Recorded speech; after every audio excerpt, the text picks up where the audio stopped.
Friends, பேராசிரியர் doctor கோ வெங்கடேசன் புக்கில் இருந்து தமிழ்நாடு வரலாறும் பண்பாடும் தற்காலத்திலிருந்து சில இம்பார்ட்டன்ட் லா பார்க்க போகிறோம். இது ரொம்ப யூஸ்ஃபுல்லாக இருக்கும் உங்களுக்கு.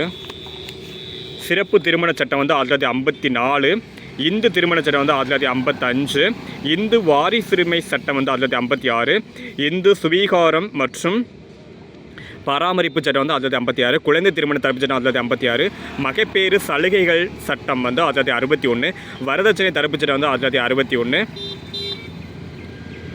மருத்துவ முறை கருக்கலைப்பு சட்டம் 1971, சம ஊதிய சட்டம் 1976, குடும்ப நீதிமன்றங்கள் சட்டம் 1984, ஒழுக்கமற்ற செயல் தடுப்பு சட்டம் 1986, கூடா உறவில் பெண்கள் சித்தரிப்புகள் தடுப்பு சட்டம் 1986, உடன்கட்டை ஏறுதல் தடுப்பு சட்டம் 1987. இதெல்லாம் முக்கியமான சட்டங்கள். கிளியராக பார்த்துக்கிறீங்க. ரொம்ப யூஸ்ஃபுல்லாக இருக்கும் உங்களுக்கு. கேட்குறதுக்கு சான்சஸ் இருக்குது.